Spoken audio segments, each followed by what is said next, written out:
अस्सलामु अलैकुम वरहमतुल्लाहि वबरकातुहू। मोहतरम सामईन, आज के टॉपिक में एक शरई मसले की वजाहत करना मकसूद है।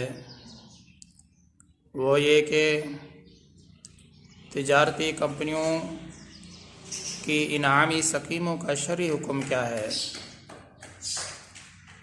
मोहतरम सामईन, आजकल बहुत सारी कंपनियां अपनी मसनूआत की तशहीर के लिए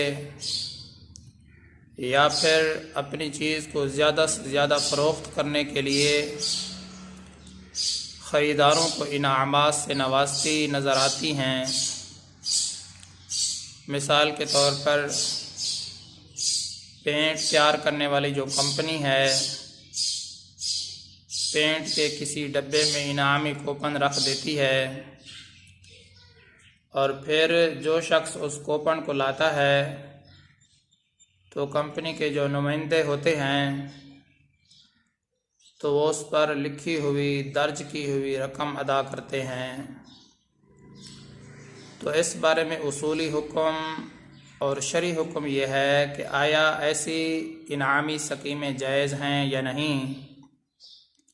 ऐसा जो कंपनियां करती हैं, इनामात से जो नवाजती हैं, ये इनाम लेना शरअन जायज़ है या नहीं। तो इस बारे में शरई हुक्म यह है, अगर कंपनी अपनी मसनूआत की वही कीमत वसूल करती है जो आम बाज़ार के अंदर है, इनाम की वजह से रकम को बढ़ाती नहीं है, बल्कि वही आम जो बाज़ारों के अंदर उस चीज़ की कीमत होती है वही कीमत वसूल करती है, फिर अपनी तरफ से ख़रीदारों को इनामात देती है, तो ऐसा करना शरअन जायज़ है, इसमें कोई कबाहत की बात नहीं है।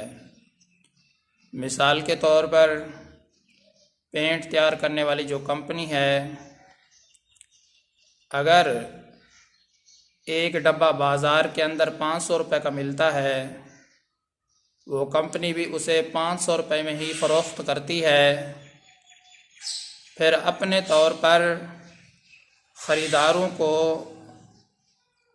इनामात से नवाजती है, तो ऐसा करना शरअन जायज़ है। दूसरी सूरत यह है, अगर इनाम देने की वजह से कंपनी अपनी चीज़ की कीमत को बाज़ारी कीमत से बढ़ा देती है।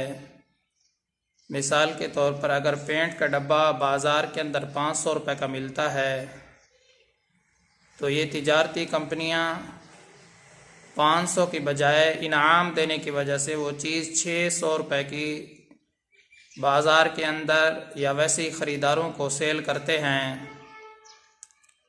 तो फिर 10 डब्बों में से किसी एक डब्बे में कूपन रख दिया, तो याद रखो ये जो दूसरी सूरत है ये शरअन जायज़ नहीं है। अगर अपनी मसनूआत की वही कीमत वसूल करे जो बाज़ार के अंदर राइज है, फिर अपनी तरफ से इनाम दे, तो ये शरअन जायज़ है। लेकिन अगर इनाम देने की वजह से अपनी मसनूआत की जो कीमत है वो उसमें इजाफ़ा कर दे, बाज़ारी कीमत से ज़्यादा वसूल करे, फिर ख़रीदारों को इनामात दे, तो ये शरअन जुआ है, जो कि नाजायज़ है, हराम है। मिसाल के तौर पर पेंट का एक डब्बा बाज़ार के अंदर 500 रुपये का मिलता है और कंपनियां इनाम देने की वजह से उसकी कीमत 500 रुपये लेने की बजाय 600 रुपये वसूल करती हैं, फिर 10 डब्बों में से किसी एक डब्बे में 1000 रुपये की मालियत का एक कूपन रख देती हैं, तो फिर वो 10 गाहकों में से एक गाहक को वो कूपन मिलता है, फिर कंपनियां या उसके नुमाइंदे तो उसमें दर्ज की हुई रकम को अदा करते हैं। याद रखो ये जुआ है। पहली सूरत जायज़ है, ये जो दूसरी सूरत है शरअन नाजायज़ है। 500 रुपये तो गाहक उस पेंट के डब्बे का अदा करता है, 100 रुपये जो इजाफी रकम वो अदा करता है वो गोया के जुए में शमूलियत के लिए अदा करता है। फिर 10 गाहकों में से एक को तो वो कूपन मिल जाता है, बाकी जो 9 गाहक हैं उनका जो 100 रुपये है वो भी डूब जाता है। और यही जुआ है जो कि शरअन नाजायज़ है।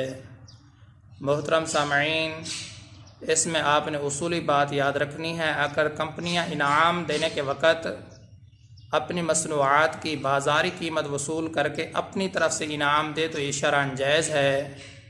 अगर बाज़ारी कीमत से ज़्यादा वसूल करती हैं फिर वो इनाम के तौर पर ख़रीदारों को देती हैं तो ये जुआ है जो कि शरअन नाजायज़ है।